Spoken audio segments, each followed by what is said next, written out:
Great. Well, hello everyone. I think some people are starting to come in. I'm going to give it a few minutes just for everyone to start joining. For those who are already on, just want to do a quick audio and video check. So if you can hear and see me, please raise your hand, or comment on the chat.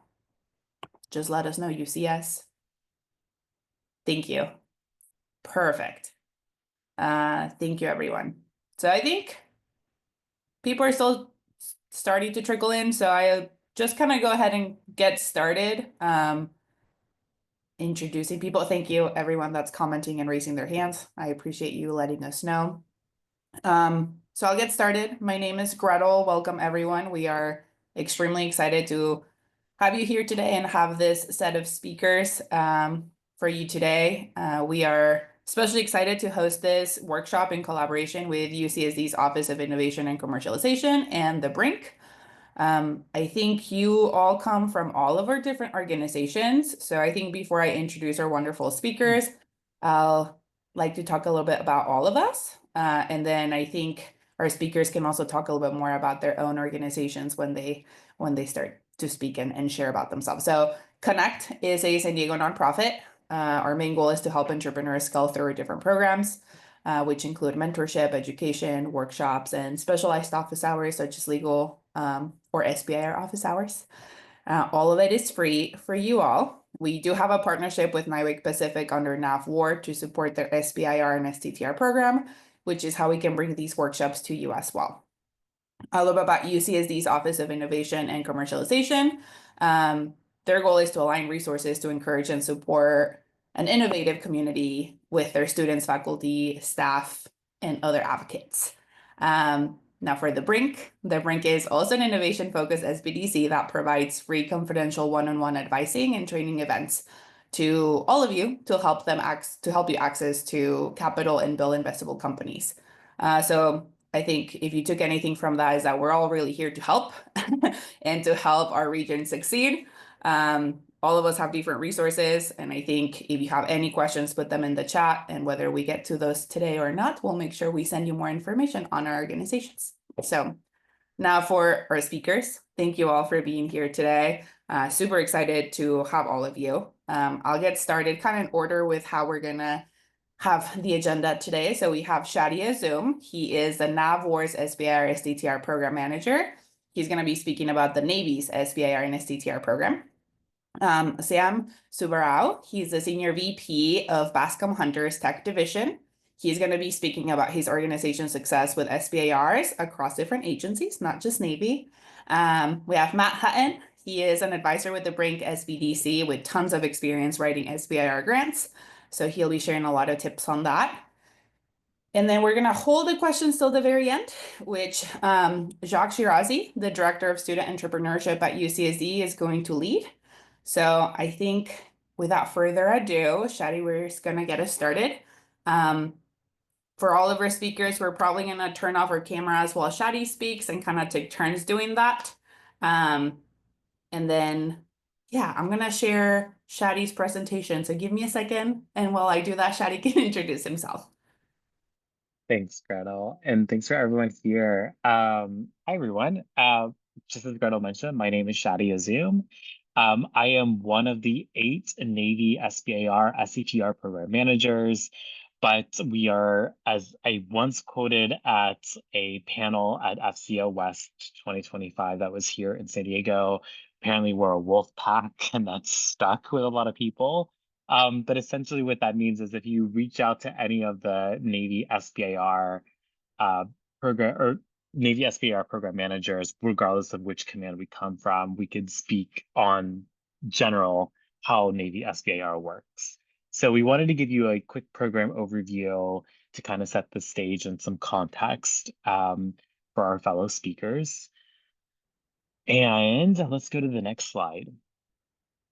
So the Navy SBIR and STTR program, we are a congressionally approved program. We are actually slated to have our program reauthorized, fingers crossed, by September 30th of this calendar year. But we are in legislation, we are in code. So If you refer to 15 US Code 638, it actually defines the two programs of Small Business Innovation Research, which is SBIR, and Small Business Technology Transfer, STTR. Alongside of that, something that is also by policy and by law is a policy directive that the Small Business Administration releases. You can find that through the hyperlink that is shown on this slide. This provides all the agencies, that includes Navy, which is under DoD, and includes all the other agencies outside of DoD, and there are a total of 11 that abide by this policy directive. Every agency will take the policy directive that is shown here and create their own derivative policies, but this is the source of what and the rules are behind the program. Next slide, please. Our program goals have not altered since 1983 when the program first started, but I don't think it should because everything in here is pretty timeless. The goal of this program, if you are brand new to this world, is to stimulate, first and foremost, technological innovation. We are not looking for solutions that evolutionize what we have, but to revolutionize what we have. So every single award from this program is by a small business that is developing an innovative product or technology. And that same product and technology go hand in hand with the second bullet here, which is to address federal research and development needs. Another wonderful thing about this program and why I've stuck around for way longer than I thought I would have, is really the win-win situation for both as a federal government employee and also to see the progress of small businesses. And that's that third bullet here. Every single one of our SBIR, SETR awards have a dual use application to them. So if you see some topic that is released, you are not only developing something for a federal government customer, but you could also use the product and technology to shop around for other customers. And we design those topics that are released to have that same effect. Now, STTR stands for Small Business Technology Transfer, and people ask, what's the difference between the two? And that really comes down to the very last bullet hand in hand. SBIR, there is no requirement to subcontract the work, but for STTR, you can or you must subcontract the work to a research institution to at least 30% of the work. Thank you. Next slide. All right. So this shows the organization of Navy, but also which shows all the entities that participate in the SBIR SCTR program. So you can see at the very top, you show the 11 different federal agencies that participate. DoD is one of them. And then underneath DoD is Navy, and there are 13 DoD components that are listed there. And then at the very bottom, you see the 8 different buying commands, or we call them system commands, that issue SBIR solicitations. We each have our own SBIR budget, our own program manager, like myself under NavWar. We are a wolf pack, as I reiterated earlier, but we all have our own realms that we issue out topics that address a particular need within our commands. One great thing is that all of our contact information is found on the Navy SBIR.com website, so you can get a hold of us and talk to an actual human being using that link below. Next slide, please. This should give you some statistics. Out of about $600 million of SBIR SCTR funding, I'm going to go straight down to the very bottom, but we were able to do a return on investment that's realized in $1.6 billion. That shows that of all that money that we have invested in, we achieve at least a 50% commercialization rate, which is astounding and, dare I say, leads the DoD in our transition rates. But of that 600 million that we've invested, we've issued 151 topics last fiscal year. We received 3,139 proposals, and you can see the sheer number of phase 1 and phase 2 awards that are from those topics and proposals themselves. So that just shows you just Navy alone, what that is. So even on the previous slide that you saw, uh, do note that there's a wealth of opportunity, not just within the Navy, to apply to. Next slide, please.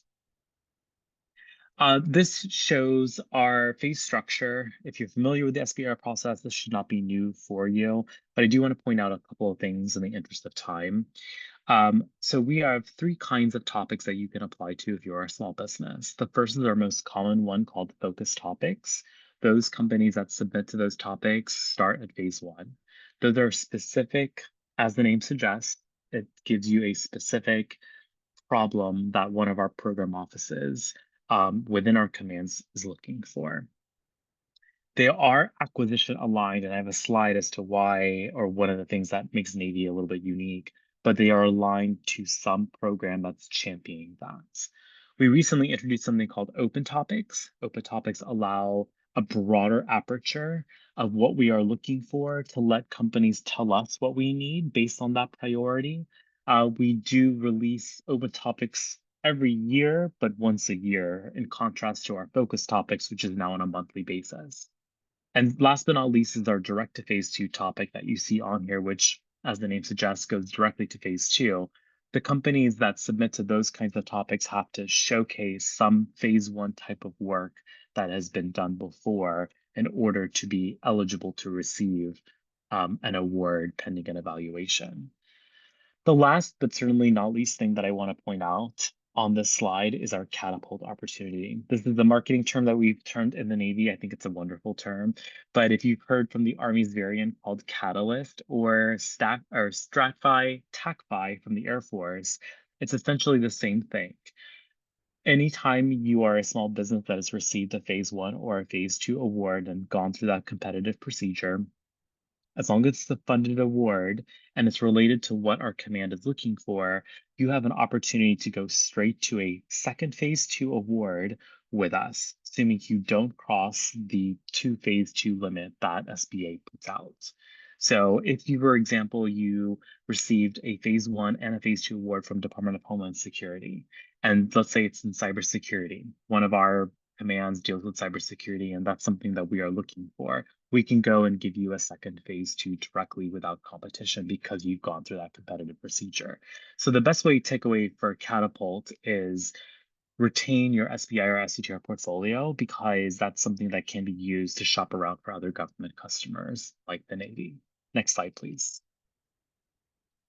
These are some differentiators. What sets Navy SBIR apart? The first two go hand in hand. Every single topic that you see for Navy is tied to an acquisition, a modernization, and a sustainment program. To translate, that means you are given a government customer at the very beginning, that we are ensuring that you have that path forward to a phase three. Because I don't think any small business would appreciate to just stop at phase two, develop a prototype, and it sits on the shelf. Those same acquisition, modernization, and sustainment programs that champion our topics are crucial too, because they have ties to our naval customers, our end users that would be using your product. So you're in the perfect place to get a topic from the Navy. We do accept proposals from firms that are majority owned by venture capital operating companies, hedge funds, or private equity firms. We do encourage you to review our broad agency announcement, which we can put a link in the chat to get you more information about what that actually entails, if that's something that is associated with your company. And last but not least, we do have a couple of free resources that I'm going to show you on the next slide that I think are amazing resources if you are a part of our Navy SBIR family. So let's go to the next slide. We have 4 different pillars or 4 different programs that we are proud to offer as free resources should you ever get an award through the Navy through this program. The top left is our STP program.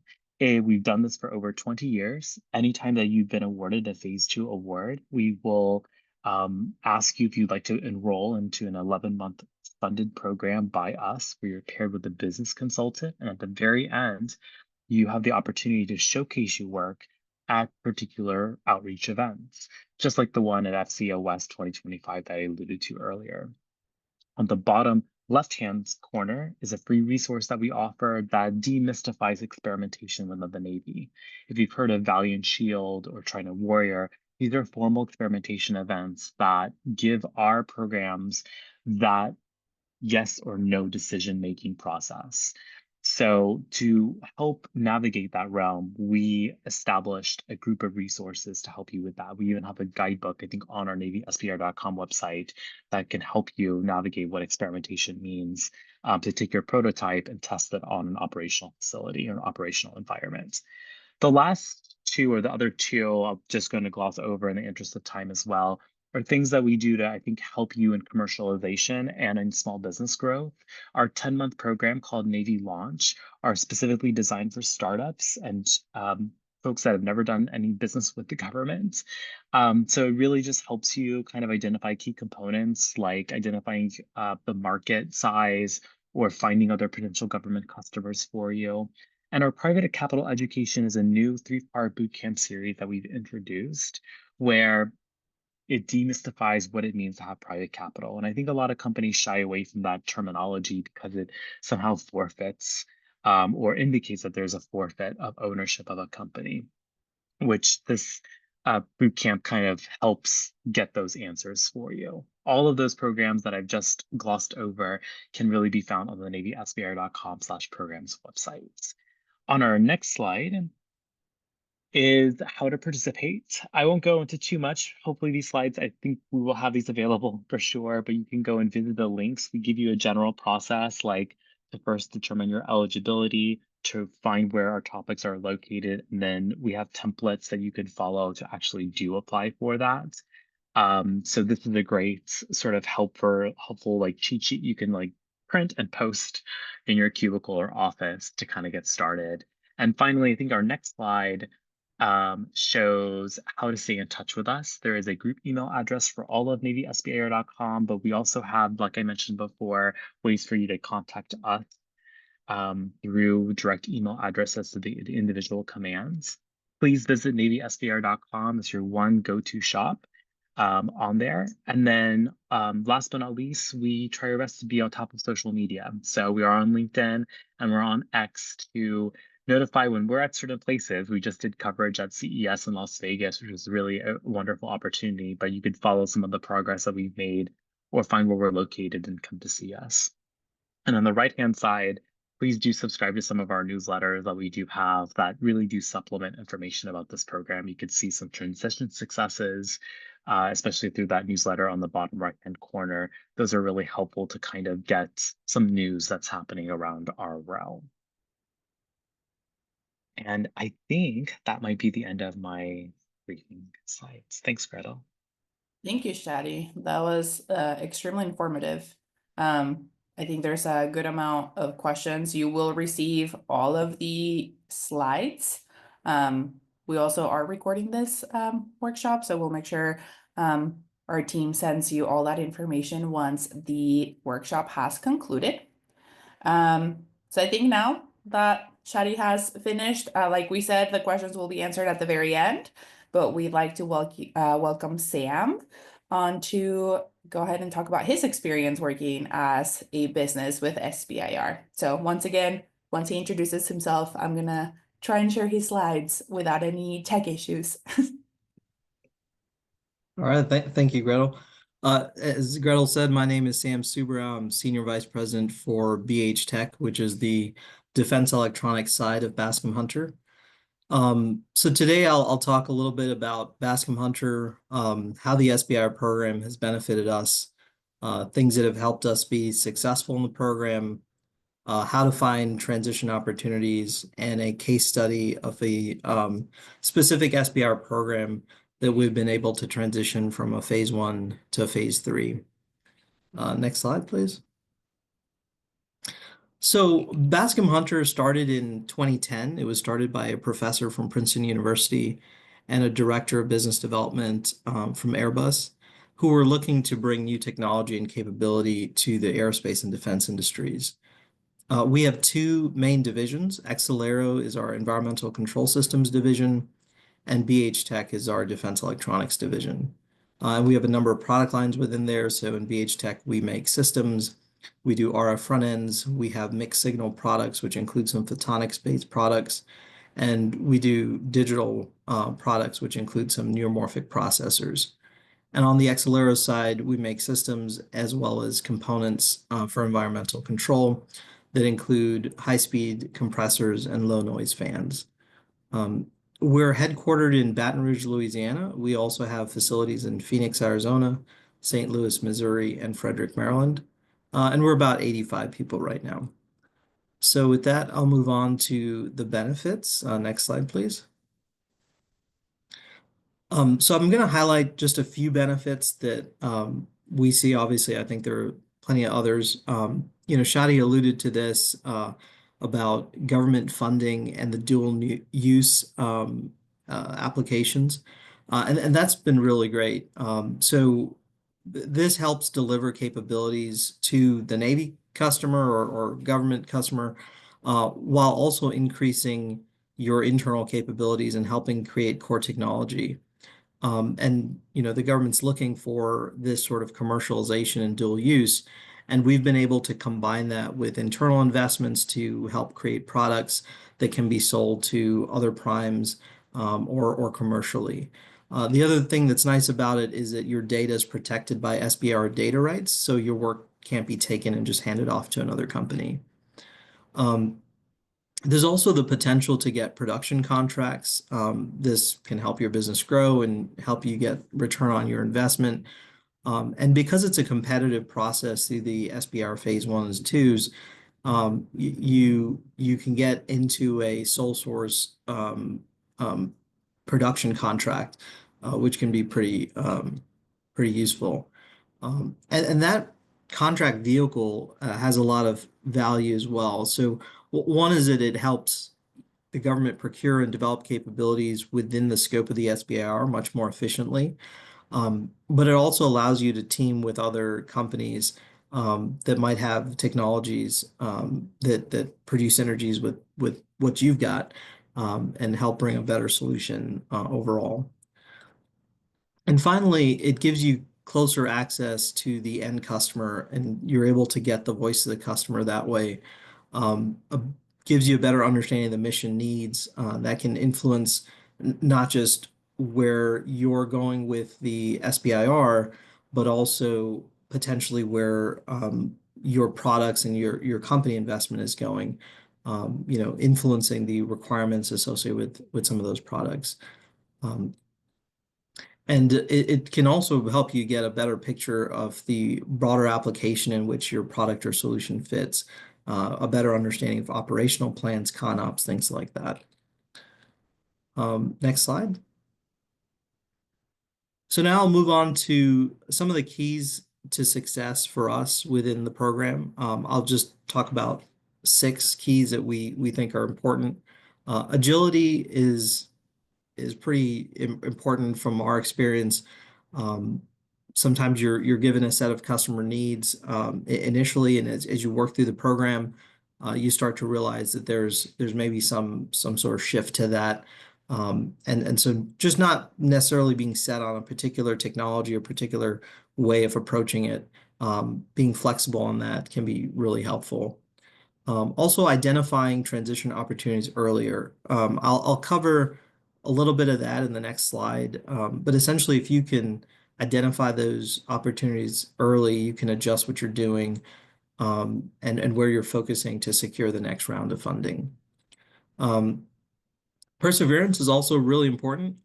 Going from solicitation release to contract award for the phase 1 can be fairly quick, just a few months. But the process to go from a phase 1 to phase 3 could be several years. And we'll see that in the case study that I'll present. Another key is finding matching funds. So we're really fortunate that being headquartered in Baton Rouge, Louisiana offers a transferable 25% tax credit for every dollar of SBIR funding. And that's been tremendously helpful in allowing us to reinvest in our company's growth. You can also work with your government point of contact about additional funding sources, whether it's matching funds or other programs like AppFit, which provides funds to develop production capabilities associated with SBIRs and low-rate initial production. Another key is identifying or understanding your company's mission and focusing on the topics that align with that mission. There are a lot of topics released every year, so staying focused on the ones that align with your company's mission and technology is really important to get the best return for your business development dollars. You can also work with the technical point of contact or TPOC outside of the normal SBIR cycle to showcase your technology and capability, and that could help influence future solicitations and topic areas. The last key that I'll just mention is partnership. So find partners. No small business can do everything. We've had a lot of success teaming with other small businesses in areas that they have a stronger technology offering and finding synergies between our companies to produce a more successful proposal. And even if you don't find or need a teaming partner, you may find small or large businesses that are willing to provide you with a letter of support for your technology and show how that technology could potentially insert into their programs, their platforms, their systems. Next slide. So I'll talk about transition opportunities and sort of the approach to go into a phase 3. I think that's the goal for most companies going through the SBIR process. And I'll just highlight 3 different pathways here. So one is starting with the TPOC for your respective SBIR. Oftentimes they have contacts in the program offices that might be interested in your technology. And you really want to identify a program of record that can use that technology, but keep an open mind to adapting the technology to better suit that program office's needs. If you're not finding a lot of success with the TPOC or with the associated program offices, you might also be able to reach out to someone at the program executive office or PEO under which a relevant program falls. The CTO office at the PEO can often help direct you to additional groups that might be interested in the work that you're doing. And sometimes they can set up technical interchange meetings and things like that that can be pretty helpful in sharing your technology. Finally, I mentioned earlier, small or large businesses, that are prime contractors on existing programs of record are a great way to look for transition opportunities. They're often looking for, adjacent technology that they can get inserted into their platforms. So, if you can find that there's a good opportunity there to transition your capabilities. Next slide. So this is a specific SBIR that we've had, and we've transitioned from a phase 1 to phase 3. So a few takeaway points from this. One, the process is long. If you look at this timeline, it can take quite a while. But there's a good amount of R&D funds that's available as you're going through this program, as you see on the left side of this chart here. Transitioning between phases can sometimes have gaps. And you sort of see that in the schedule here that's shown, especially between phase 2 and phase 3. And that can take a long time. Sometimes that's referred to as the valley of death. In our particular case, it was about 2.5 years. Early planning can help decrease that duration, but you really need to have a plan for your business during that time. And the benefits, though, of going through the program can be huge. I mean, if you look at the right side of this chart, you're having various options turning on, you're moving into production, related products are being developed, and so on. And so the SBIR program has been tremendously valuable to Bascom Hunter. We're very grateful to be partners with the Navy on the SBIR programs that we have. Next slide. So thank you for taking the time to listen to my presentation. I've provided my contact information on the screen, so feel free to reach out if you have more questions. But thank you. Back to you, Gretel. Thank you, Sam. Thanks for sharing so much. I think that's extremely helpful to anyone wanting to get started with SBIR to know its benefits and also just be aware of some bumps that can come with that as well. I really appreciate everyone so far, and I'm very excited. And now we're going to move on to more tips. So as you get started, Anita, we will send the slide decks, so you'll have that information on the slides. Just wait for the email that comes with all that information. So I'm gonna go ahead and pass it over to Matt. As I mentioned earlier, Matt is an advisor with the Brink. The Brink is one of the SBDC centers here in San Diego, and he has a ton of information and knowledge on getting started with SBIRs and helping you kind of work through that and hopefully succeed as well. So I'm gonna go ahead and mute myself. Matt, thank you so much for being here. Pass it over to you. Hopefully everybody can hear me. Thank you for having me, and happy to join you today. So I think the previous speakers have probably more experience working with the Department of Defense than I do.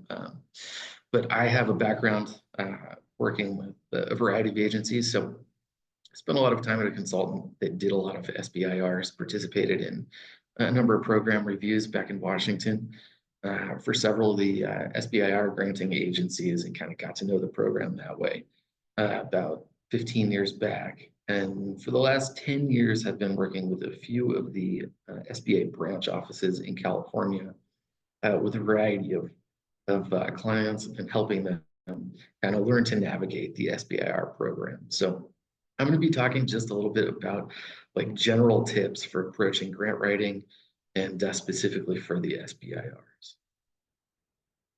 All right, so some of this will be reiterating what Shadi had shared previously, but I think it's important and instructive about how you ought to approach the SBIR program. So, okay, the SBIR program was founded in the early 80s. It was established by an act of Congress.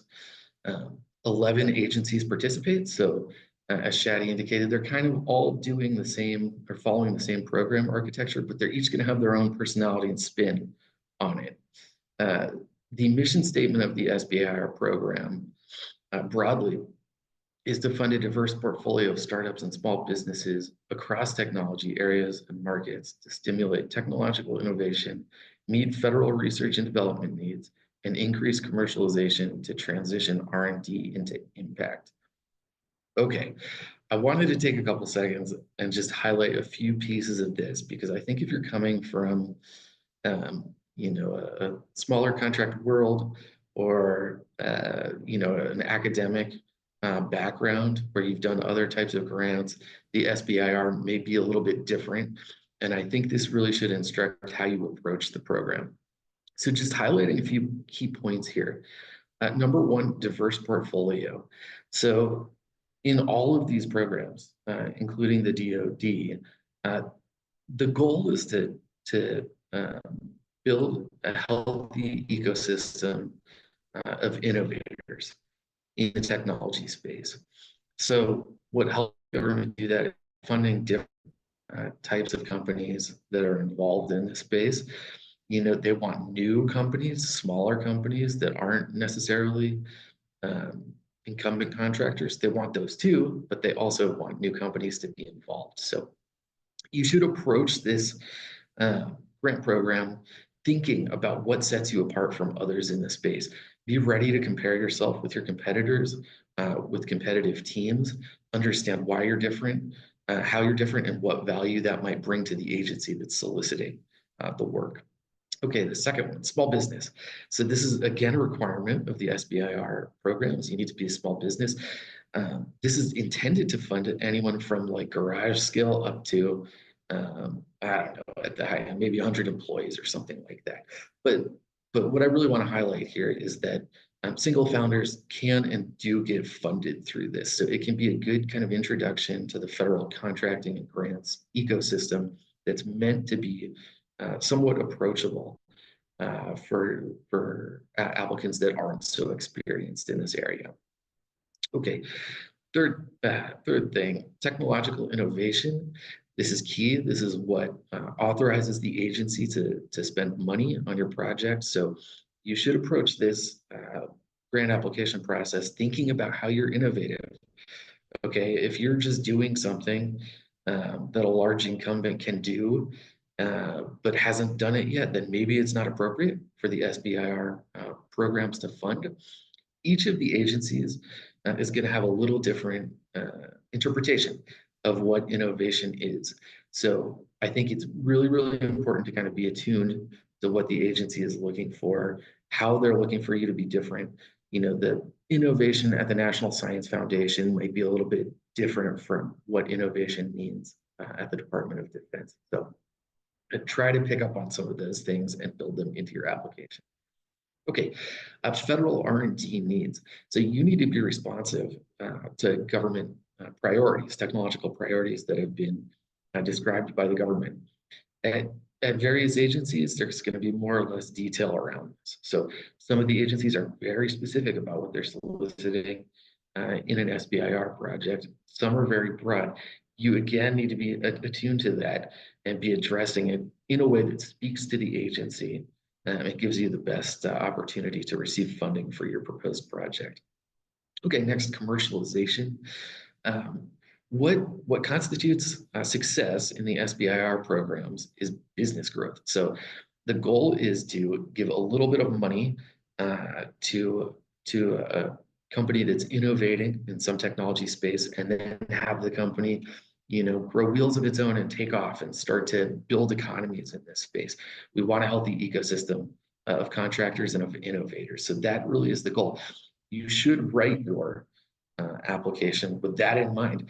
That's a little bit different for those of you that might have experience from an academic background, but you are going to need to speak to the commercialization potential and be referring to that, thinking about that and referring to it in your application. Okay, and the last thing is impact.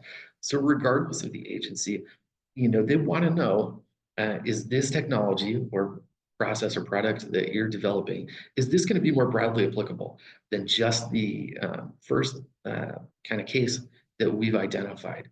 Can this be applied to a different process or problem that's taking place out there in the American economy? And what benefit might it have out there? So be thinking about, you know, things that are beyond your ability to measure in your phase 1 or phase 2 SBIR. How might this go on to have a positive benefit in the American economy down the road? All right. So just a few tips on how you should go about writing your application. First, find the right topic. Okay, there are hundreds that are available every year, and you really need to know your topic. I think of this as knowing your FOA. I am a Department of Energy contractor in a previous life, and they issue funding opportunity announcements. So the terminology might be a little bit different at different agencies or branches of agencies, but nevertheless, you need to know backwards and forwards what the agency is soliciting. All the administrative details, all the technical details. Okay, you should have read up on the technological readiness level that the agency is interested in. Okay, you need to be speaking to them, you know, in a way that addresses the technology at the readiness level they're thinking of. So if they are expecting something at field scale and you offer a project that is going to take place in a test tube, you know, you might not be meeting the need. You might be off base there. So think about that. Okay. Review the office's mission statement to get hints here about how they view this problem that they've identified and solicited help around. And then also review past awards. There is an award archive at sbir.gov. Use that. See what the agency has funded in the recent past around the technology that you're considering. Learn the verbiage that they use around it, the vocabulary, and try to glean how the agency is thinking about this specific technology area. Okay, know your FOA, very important. All right, next, map it out before you write it out. So I think a lot of first-time applicants get excited and start writing about their you know, technology or the company before really kind of making a comprehensive outline. But you should have an outline of your proposal roughed out, understanding point for point how this is going to address each of the things that the agency has asked for, and then write to that. Okay, we can talk about that a little bit more on the next slides. Create a timeline for preparing your proposal. You know, it can take a while to get an SBIR phase 1 ready. It gets easier as you do more of them. But if you are an individual founder and are just writing an application for the first time, It's going to take a while. It will have some benefits for you for sure, but it will take a while, especially if you're going to have subcontractors and you need information from them or inputs into the proposal. You need to get that out early. You should get any letters of support, get those requests out early to others who are going to be supporting your application so that you have time to build them into your proposal. Okay. Engage with the agency if permitted and necessary. So the agency will have TPOCs, as Sam mentioned. If you have a relevant question and are permitted to be, I suggest that you do whatever you can to make sure you really understand what the agency is asking for. And that often involves a conversation with them. However, I want to be cautious here that the agencies, particularly with the national security mission, might have some strict requirements about when and TPOC. If there's a live RFP out there, certain questions off limits, certain contacts maybe limits. Read the solicitation and know that the last thing you want to do is get a TPOC on the phone and put them in an awkward position by asking a question they're not comfortable with. Okay. And then keep up with the Q&A and the amendments on the agency webpage. They might issue amendments to the solicitation. They will issue likely answers to questions that others have asked of them. So keep up with that and make sure that you're following along with the latest information. Okay, this is just a list of the 11 agencies I think that participate in the SBIR program. Some do grants, some do contracts, some do both. So an SBIR can be either a grant or a contract.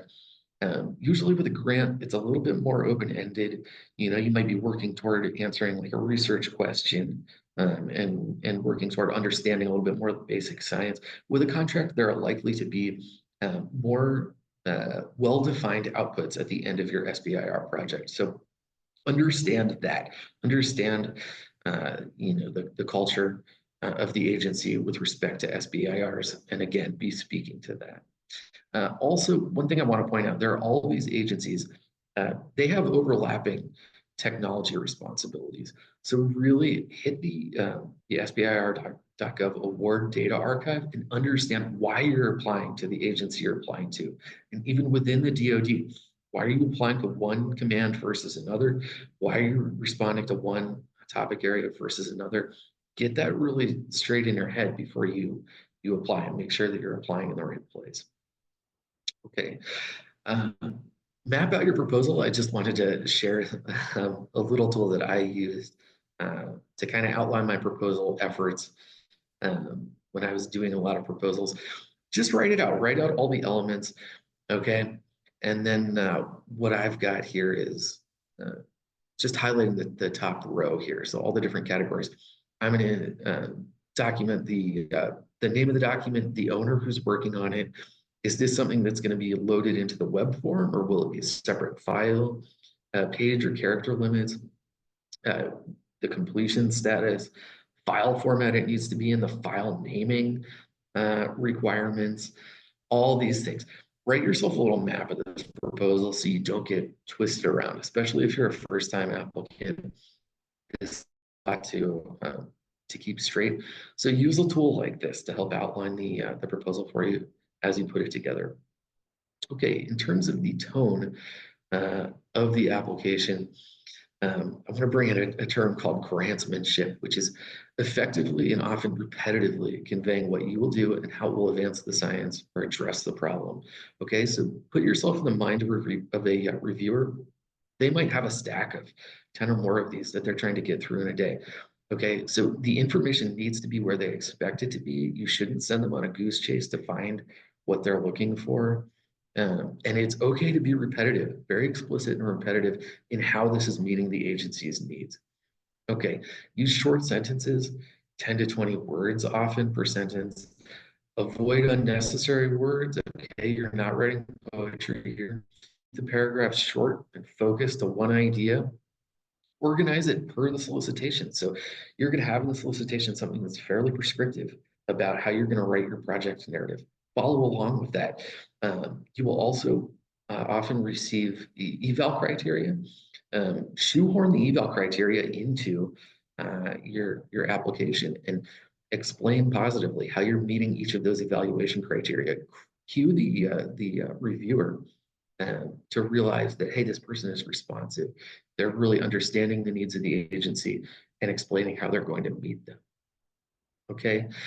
Know your audience in terms of the technical understanding. So you should be writing to somebody, depending on the agency and the TPOC, that's potentially more or less knowledgeable in the specific area that you're offering a project in.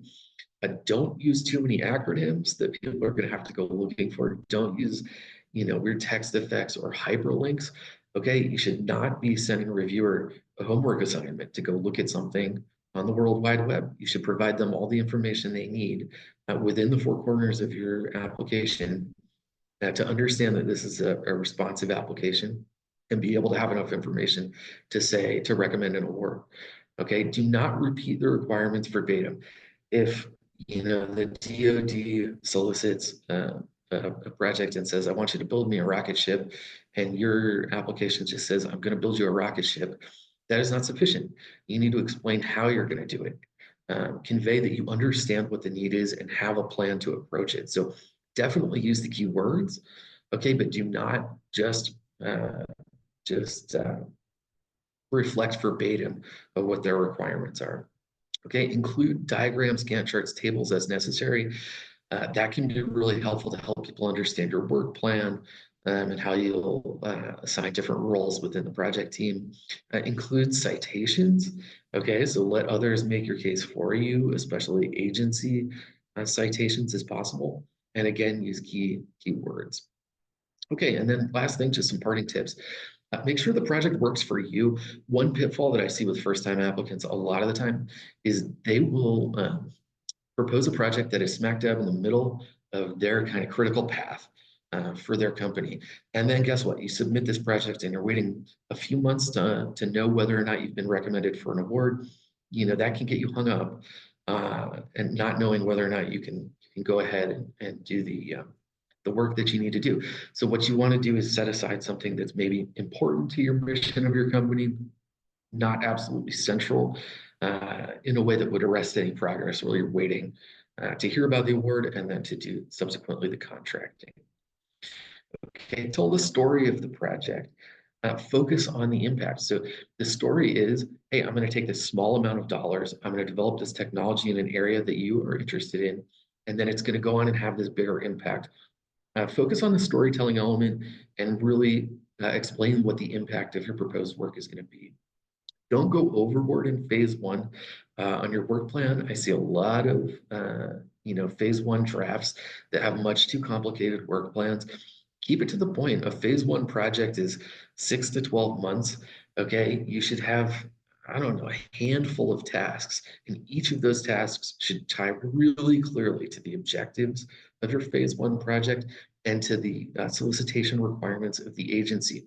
The through lines there should be crystal clear to the agency. Why are they doing each of these tasks? Don't have too many tasks. Don't have too highly interdependent tasks, and convey that you can get through the work plan. Basically, is what I'm saying here. Demonstrate your team is capable. Okay, every application is kind of you're making a sales pitch that, hey, I've got the right team to really develop this technology, take it and run with it. Establish the team's cohesion. Have you worked together before? Have you brought a product to market before? Cite your network connections. It is relevant if you are involved in this field and know how the market approach works. Okay, all those things are important. So again, sell your team. And then last, I just wanted to highlight a couple more resources for applicants. First, the Procurement Technical Assistance Centers, or PTACs, and I've got a link here to those. This is beneficial for those aiming to work with the DoD on contracts in the future. They offer webinars and seminars for free 12 months out of the year. They have staff that you can call up and help. Basically, they just help onboard people prepare them for doing contracting with the government. So that can be really beneficial. Joint Interagency Field Experimentation Program. This is a program that is run through the Naval Postgraduate School. It is basically a field day in which you can propose to come take a spot and demonstrate some nascent technology that will be beneficial to the DoD. There are events upcoming in May and August. I think those are at Camp Roberts up on the Central Coast. Just take a look at that. It's an interesting program for those of you who might be interested. And that's it. Thank you, Matt. Thank you to all three of you. I think just a wealth of knowledge from Shadi, Sam, and Matt. So thank you all for sharing all you know. Maybe not all, but a decent amount today. So with that, I think we have about 9 minutes left. And so I'm going to pass it to Jacques Cherizi, who's going to take a lead on all the Q&A. So if Sam and Shadi can share their screens already so they can be a part of the video, that'd be wonderful. And Jacques, pass it over to you. Perfect. Thank you, Gretel. So we have a few questions. We'll hopefully get through all of them. One of them may be for Shadi, or maybe Matt, you could also answer. How does the Navy SBIR program differ from the DOE SBIR program? Yeah, I've encountered DOE probably on road tours. The best, I think, or one trivial difference is that I think DOE issues grants, if I'm not mistaken, and we do contracts. We have a different concept about the end user. We're tied to like naval commands, whereas DOE has just a completely different application set. But I'll defer to Matt because it seems like, Matt, you have a nice overarching view as well. Yeah, I mean, I think that's really informative. One way that you might think about this is the Department of Defense will sometimes be the end user of the technology they're soliciting. So they might use this program to bring in something that they'll eventually be the buyer for. Not always the case, but sometimes the case. They're still going to want to know who else might benefit from it. But the Department of Energy, that is not the case. So they are, they have broad responsibilities for energy and some nuclear defense and nuclear energy things throughout the US government, but they will not necessarily be the end user. So they're going to have different, perspective on the commercialization. Great, well, thank you. Another question is, I think directing potentially to all of you, but see who best can answer, but potentially Shadi might be able to answer that question first. What is the ratio of funding awarded total across all projects between focus topic and open topics? You're muted. Thank you. So ratio of like proposals received to how many were awarded? Yes. So that's a very hard question to answer because it is indeterminate how many proposals we receive for our topics, regardless if they were focused or they were open. I've seen some focused topics where they'll receive 36 proposals and make their awards based on that, and some that I've received 9. So I always get that question asked, which I respect, but I hate to say the answer, it depends, but that's kind of the best way of saying it.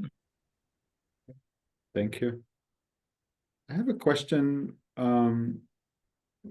So it came from international students. So international student on F1 visa qualify to apply for SBIR. Maybe Matt, I don't know if you can answer, or if anyone else. Each agency has some specific guidance, but in general, I think the PIs need to be citizens. But I would definitely defer to Shadi on that one. And do you mind repeating the question? I'm sorry. Sure. The question is, I guess, is international students on F1 visa qualify to apply for an SBIR? So that is a good question. Okay, so the work must be performed in the United States. The small business that receives the funding has to be majority owned by U.S. citizens or permanent resident aliens. And the topic has to not be ITAR restricted, which is the classification that we usually will slap onto our topics if that is the case. The best way to just determine if that all of that is satisfied is still consult the broad agency announcement eligibility criteria. We have a specific section for that to detail it, but those, I think if you satisfy those three that I mentioned, you're off to a good start on the eligibility. Thank you. And The question for, yeah, go ahead. sorry, I was just gonna add that, as Matt said, also every agency is a little bit different. So I think the Army has their, I forget the name of the program, but they have a program that kind of works with SBIR where they're not restricted by foreign anything. So you can apply and win that. Obviously, when you move to the SBIR program, you have to abide by those rules. So that changes a little bit. So definitely go to the agency you're interested in. And I think every agency has an email associated with their program office that goes directly. So I would probably go that route because some agencies work with students a lot more than others. So I think the NSF and the NIH do a little bit more of STTRs as well. So they might know a little bit more about all of that as well. And for those that are UCSD campus students or faculty or researchers, you could also contact the Office of OCGA, who oversees all the grants. They also potentially could answer that question. There's a question for Sam.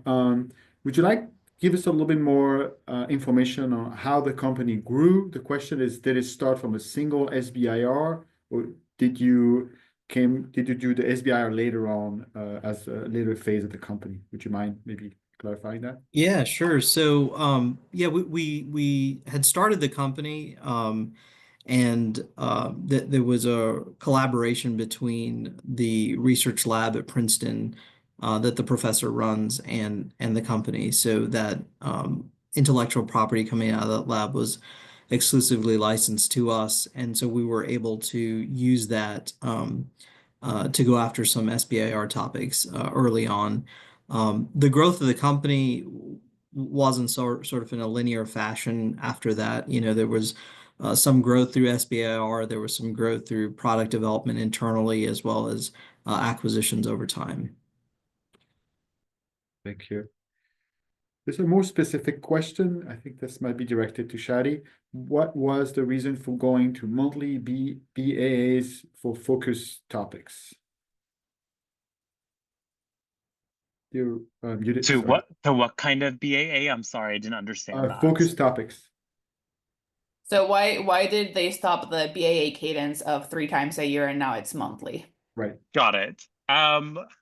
Well, I think that offers actually a positive thing. I think a lot of companies, or it was in response to a lot of companies that complained they had to wait for those specific cycles, so that's how they moved to a monthly cadence to releasing them. But I'd say that's a good thing. So, yeah. And I'll add to that just that if you're concerned that you don't know when topics are going to come out because it's just monthly now, if you're interested in the DoD, they have a newsletter where if you register, they'll send you emails every single time that a new topic comes out. So you can stay on top of that way. Great. A more specific question that might be directed to all of you, if you can answer, is we have an intramural merit award from VA based on NIH NSF funding in the field of healthcare for veterans. Can I leverage this DoD? How, and kind of any ideas on how to pursue it? So I'm happy to repeat the question, but so they have an interim merit award from VA, from NIH and NSF, and they're thinking of potentially leverage that by maybe doing something with the DoD. Is that, I guess the question back would be, is that award, are they talking about like they received an SBIR award from NIH and or NSF? I think it looks like, for the way I could see the question, is they receive an award that is a combination of NIH and NSF funding. So maybe it sounds like it's a combination of both. So I would clarify to see if it's an SBIR award itself that is funded through NIH and NSF, regardless, and congrats on the award, but regardless, it has to be an SBIR award funded by SBIR.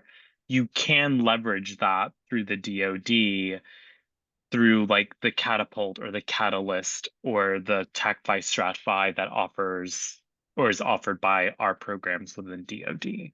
So I just would QA and just check to see, is that SBIR funding that was received? I think we're at time. I don't know if we could take one more questions, but I think we'll be respectful of everyone's time. So, and there are other questions that haven't been answered. We'll try to answer by email, I guess.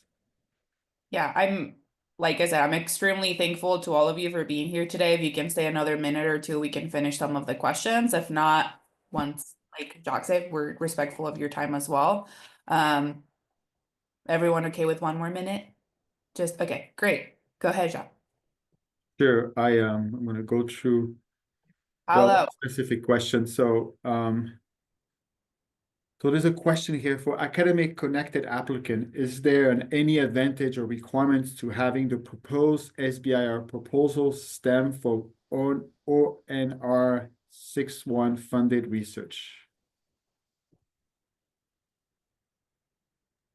I think I see the question. Let me reread it again. For academic connected applicants, is there any advantage or requirement to having the proposed SBIR proposal stem from? I would say it's something that if you are going to apply to an SBIR topic or solicitation, do mention that as under the section called related work. We want to make sure that every single applicant that applies to our topics has a fair and equitable advantage. So if someone didn't have that, it's not a detriment. If it's only a strength if you do have it. So just do keep that in mind.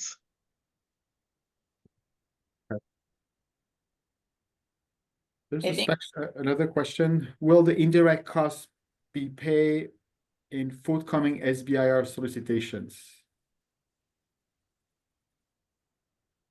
I'm assuming by indirect costs, so this is my interpretation of direct versus indirect costs. Direct costs are actual labor of your personnel that's listed in, that's actually doing the work in an SBIR. Indirect costs are things like materials or travel. If they are paid in forthcoming, I would be surprised if they are not paid in any forthcoming SBIR solicitations. So I'm happy to talk about that offline. And if that's a particular SBIR solicitation, do direct that to the respective agency. And we have a clarification on the question we asked earlier about what is the ratio of funding awarded total across all projects between focused and open topics. The person is clarifying, saying that he's received advice that focusing on what what idea we have, not try to fit to an existing topic. So try to. Yeah, and I think it was also clarified in the chat. So for every focus topic that you see, we usually will award 2 to 4 phase 1 awards. For every open topic, what we've done in the past is we've awarded 5 phase 1 awards to that topic itself. And I think that's regardless of the number of proposals that we do receive. Okay. And there's a last, well, maybe one more is one person is asking the list of current topics. So I think it's, I think you've shared some information earlier, but I don't know if you would reiterate where they could find them. Yeah, I can. Yep. Sorry, I can send that over with the email, but it depends on what agency you're interested in. For DoD specific, DoD or DoD SBIR STTR.mil is where you find all DoD topics. As Shadi said, if you're interested in Navy topics, NavySBIR.com, but they will also be on the other website I mentioned. If you're interested on past topic information and other agencies, my recommendation would be to go to SBIR.gov. That's when you can find links to all of the other agencies that participate in SBIRs, and they can direct you to where they post their own topics. We are almost 5 minutes past, so I think I want to be very respectful of everyone's times. So if you have any questions left over that you want us to answer, please send them over to us. You will receive an email with the presentations, with the recording link. In those presentations, you'll find the emails, but we'll also share our NAVWAR email. Jack, I don't know if you want to share yours, and we'll make sure those are in there. So please send those questions our way. If we cannot answer them, we'll see if we can connect you to someone who can. But with that, I think I want to thank everyone for being here. I want to thank UCSD's Office of Innovation and Commercialization to getting this talk started. Without Jack, we would not be here. To Matt, the Brink SBDC for being a collaborator in this, and then also to Shadi and Sam for sharing so much about their program, about their history with the program and all of those tips. Thank you so much for your time. And I think I'm also taking more of it. So with that, I think we're going to go ahead and end. Once again, please email us with any questions. And yeah, thank you all. Thanks, everyone. Thank you, everyone.